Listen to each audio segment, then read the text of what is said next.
Okay, and we're live now. Hello, everyone. Welcome to another edition of Your Sense What. This is where we explore inspiring stories of accounting and bookkeeping firm owners who are building their dream firms and a life that they love. And this week we are talking about an interesting topic: ADHD in accounting and how it affects firm owners' productivity. And today we have an incredible guest. We have the president and the founder of Honeycomb State Tax Strategies. That's Sabrina Parris. And it's such a great honor to have you here, Sabrina. Thank you. Thank you for having me. Thank you. Thanks for coming. I mean, before the call started, I was telling you how your tweets like sort of inspired this whole thing, and I'm glad we get to talk about this. So thanks for that. Sure, it's important to talk about. Yeah, yeah. So just getting right into the questions, can you like walk me through your childhood? Like, what were some of your earliest memories growing up? Okay. Earliest memory. So my dad was in the Air Force and we traveled a lot growing up. We moved probably about on average every 18 months. And when I was much younger, we lived on an Air Force base in England. That's where my sister and brother were born. So probably some of my earliest memories were visiting castles on the weekend in England with my parents. That's interesting. So, I mean, during your formative years, were there like any signs of ADHD that you noticed, or maybe your parents? I remember like the thing that looking back like really stands out to me. We third grade, we would do these math exercises and there would be a list of 10 math problems and you or however many math problems and you had to do as many of them as quickly as possible. And I'm really good at math. I always have been, but that like pressure of having to do it on the spot, I was like way behind the rest of my class. And the teacher was kind of mean about it. She was like, Sabrina, I know you know how to do these problems, but like the pressure of having like a timed activity like that, I just couldn't, I like froze and couldn't do the problems. Wow. And that's probably like the furthest back that I remember something like really being hard for me. Um, and then in college, focus was hard because like social media was just becoming a thing and AOL Instant Messenger, that was a distraction. And so having to sit at the computer and get work done was hard when there were so many things on the computer that were, the internet was starting to be kind of more, more stuff to find on the internet to distract yourself with and downloading music and so many other things I wanted to be doing besides studying. So that's when things really started getting harder. And it felt like I kind of had like a finite amount of focus. And by grad school, it was all used up. There was just like nothing left. And grad school was really hard for me. Wow, I can imagine. I can imagine. And you mentioned you loved mathematics. Was that like the only subject you were like really interested in, or like other subjects as well? I was really good at I was really good at English too.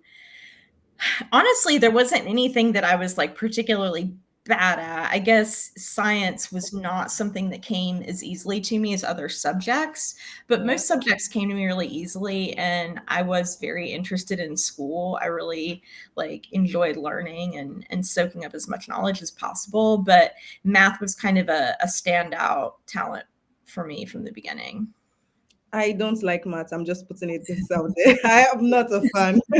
Not a fan at all. So, when did you like get medically diagnosed for ADHD? And did you like have to go to the hospital, or you had to see like a therapist or something? So my ADHD was misdiagnosed as depression in my early Ooh. 20s, and I was on antidepressants.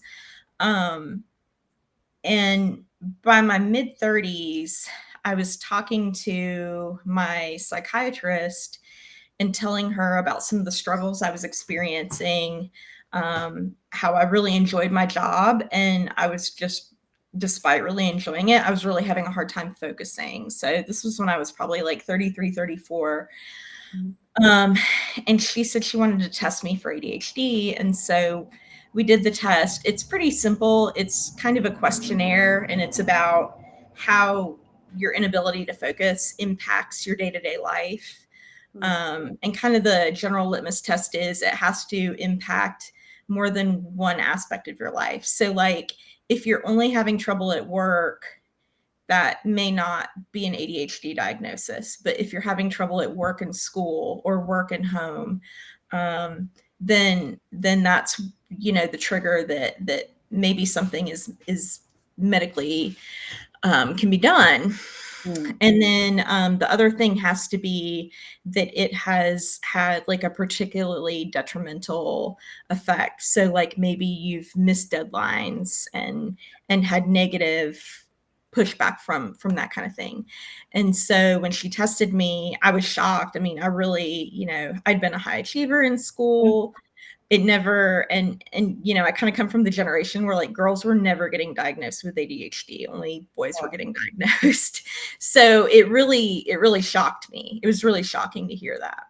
No, that's interesting. And so sorry about the misdiagnosis, because I can imagine the sort of mental stress that must have put you through. Wow, interesting. So were you on like any medication even after like you got to know that you had ADHD? Were you still using the drugs from the first time you got the diagnosis, or you had to move to another prescription? Yes. So she continued me on the antidepressants, but we added to that Vyvanse, which is a stimulant. Okay. Um, I take 40 milligrams a day. Um, the first thing we tried worked. I mean, Vyvanse was life changing for me. I really didn't know how I was able to function at work before it, but it really helped me get through, busy season, long days, and really stay focused. And I kind of, if you don't have ADHD, what I kind of equate it to is, imagine that your brain is a TV and someone else has the channel changer and they're changing the channels rapidly and you can't Yeah, get them to stop. That's what it felt like. And it finally felt like it stopped when I started taking Vyvanse. I really felt like I was able to kind of like reclaim that focus. amazing. See, scientists are like far ahead of us and they are doing a great job. Yeah. Amazing. So now bringing this into accounting, the work that you do, I mean, you're doing an amazing job with what you're currently doing, right? So how do you manage like ADHD in a profession that requires high level of focus, detailing, managing clients, and things like that? So one thing I didn't understand when I initially got my diagnosis is that as much as I experienced just life-changing improvement from the medication, it's not enough. You really have to put good habits into place. And it's something that I have to think about literally every single day. Choosing good habits over bad habits. And so really it's so important to stay organized. If I don't write things down, I forget them. If it's not on my calendar, I forget it. I have to be very aware of my shortcomings and what I need to do to overcome them. And it's, like I said, just an everyday constant struggle, to really just kind of be on top of organization. I think also putting people around you that, um, are more organized and more focused, and kind of leaning on them for the places where you fall short, I think that really helps as well. Hmm. Amazing, amazing. So that's like would you say that's like a strategy you've like really incorporated in your day-to-day activities? It is, yes. I would say, and it's, I had a CPA firm where I had a team and staff. I've sold that CPA firm, and so now I'm working on my own. And it Mm. is a little bit hard because there's no one else there really holding me accountable. So I really have to hold myself accountable. But yeah, it's an everyday thing. It's, let's look at what needs to get done. Let's look at what I'm going to do to stay on task. Mm. And something that worked yesterday may not work today. True. So it's just kind of like having a whole bunch of things in your toolkit that you can Mm-hmm. pull out and try to be more focused. Amazing, amazing. So now, like backtracking to when you got your diagnosis, was there ever a time it's affected your relationship with maybe family and friends? Yeah, I'm sure it did. I think it impacted me at work the most, but it impacted relationships as well. The inability to Mm. focus. Mm. But it runs in my family. My sister Oh, was diagnosed with ADHD around the same time I was. And so, in that way, it was really helpful to have someone to kind of bounce ideas off of and say, like, are you experiencing this? Is this normal? Things like that. oh my, that's amazing. And the fact that you have like something you mentioned earlier, you have like a structure, you had like people around you that you can depend on. I feel like that's really major in managing things like this. So would you mind walking me through like your self-care routine? I know on Sure. Twitter I've been seeing your tips on ADHD, like they're amazing. The short clips. Yeah. So what's like your Yeah. self-care routine like? Yeah. So it's weird. What I'm discovering is how everything is intertwined. So things that you wouldn't even think impact it really do. And so I love that you use the word self care. One thing that's really important for me is to stick to a consistent bedtime and consistent wake up time. Because if I oversleep, like that day's already gotten off to the wrong start. So it's really important to get quality sleep and consistent sleep, so that I can start the day with a fresh start. Nutrition Mm. is super important. It's really good to kind of start the morning off with something very balanced. Make sure to get some protein, some fruit, and some whole grains every single morning. I never skip breakfast. It's just really important to start that day off with like solid nutrition. Mm. Um, and then from there, I would say routines are really helpful. Just kind of, it's almost like a muscle that you have to build up, and that muscle, gets stronger over time with the practice of a routine.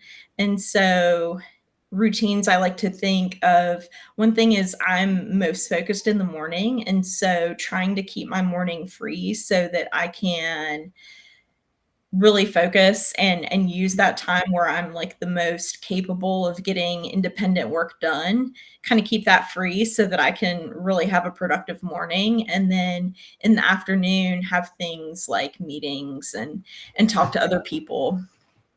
Amazing. Would you now say that this as like knowing that you're currently managing ADHD, would you say it has positively like contributed to the work that you do? Yes. So Oh, one thing I didn't realize until more recently is that one reason that neurodivergent people are attracted to accounting is because of our ability to think of things differently than someone who's neurotypical. And that gives us kind of a competitive advantage in the accounting world.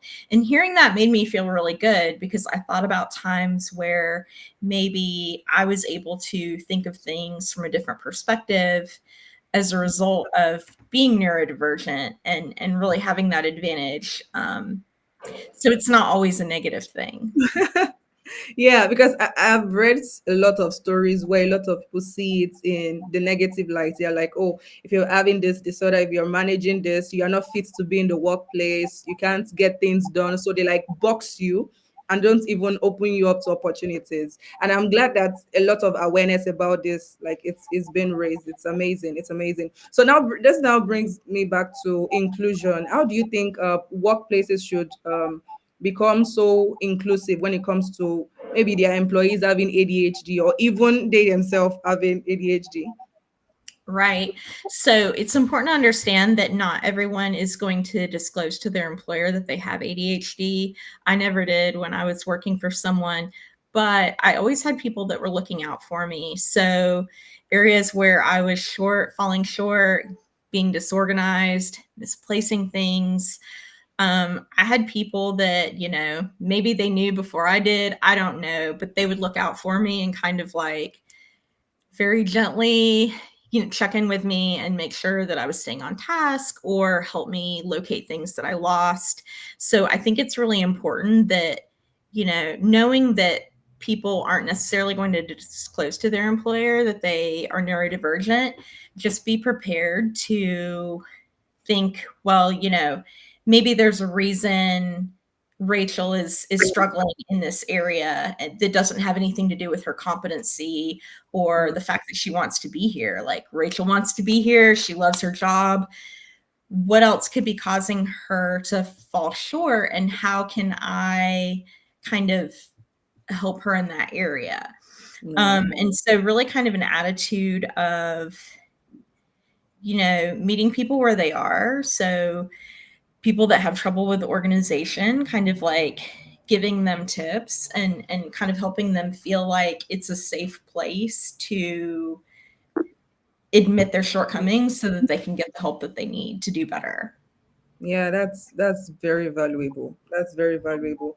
So would you say there are some misconceptions about ADHD that you know that some people are not even aware of, especially in the accounting industry? Yeah, I think a lot of people view ADHD people as possibly lazy or unmotivated, and really none of that is necessarily the case. It's really just like a chemical difference in the brain from neurotypical people, just like someone who has diabetes or depression or anything else that we recognize medically and treat with medicine. Um, so I think it's really important to understand kind of like the human aspect of it. Amazing. And this is actually true what you just said, because I feel like some people think that it's not a big deal. Same with depression, because it's not obvious. It's not like a pain, you are not hurting, you are not bleeding. So they won't like possibly take it seriously. So if you say, Exactly. okay, you want to take some time off work, they'll be like, oh, this person is just being dramatic. Right, right, Yeah, this person is just being dramatic. Amazing. right. Yeah. So now, if like maybe like during busy season, has there like ever been a time where you felt so overwhelmed, and how did you like regain your focus in times like that? Yes, I think the easiest trap to fall into, especially in busy season, is to get behind on work and then just kind of have a doom and gloom outlook, like I'm never going to be able to get caught up. And that's the worst place to be.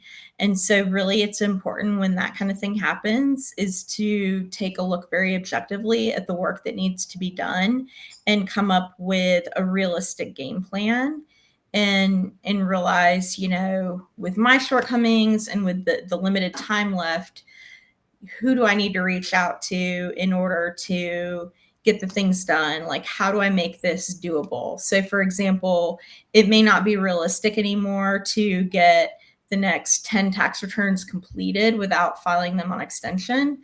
So, what do I need to do, assuming we're going to extend these tax returns? Mm, So, first would be reach out to the client, notify them. Second would be make sure they've paid in enough money so that they don't get hit with interest and penalties.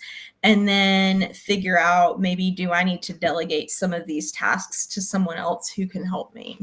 mm, amazing. So you'd say you have like a list of to dos that helps you get the job done. I like that. I like that.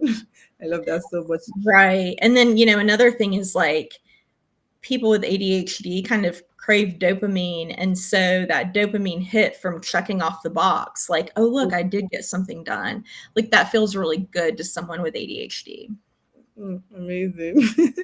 Yeah. Oh my God. Such an interesting conversation. Thank you so much, Sabrina. So we are wrapping up now, and I would just like to ask you this final question. I think it's a two-way question, but I think I'll just roll it into one. What advice would you give someone struggling with ADHD right now? The best advice, and I tweeted this earlier today, but like find a buddy. And it can be, if it's someone who also has ADHD, great. If it's not, that's okay too. But find someone who you trust, who can hold you accountable, someone who can check in with you and, make sure you're staying on task, someone who maybe can work quietly with you in the same room so that you feel that accountability of staying on task, and someone who can check in on you and say, hey, do you need help, before something gets out of hand, that it's the day before a deadline and you have 20 Mhm. things that you have to get done. Someone who can kind of help you manage those kind of things so that that doesn't happen. I think a buddy system is just really important when you're struggling. Yeah, I agree too. Like especially in the accounting industry, and that is why I love tax Twitter, because if you put out a tweet, people are like, you know what, they are jumping on it, dropping their opinions, and also helping out. So it's an amazing community. It really is, yeah. Yeah. Thank you so much, Sabrina, for coming on this call. And I'm so glad that you get to share your story. It's an amazing story. And it helps to remind people that they are not alone. And even people that don't know that they have this thing, they get to maybe go for a diagnosis and feel like, okay, I'm not strange. Nothing is wrong with me.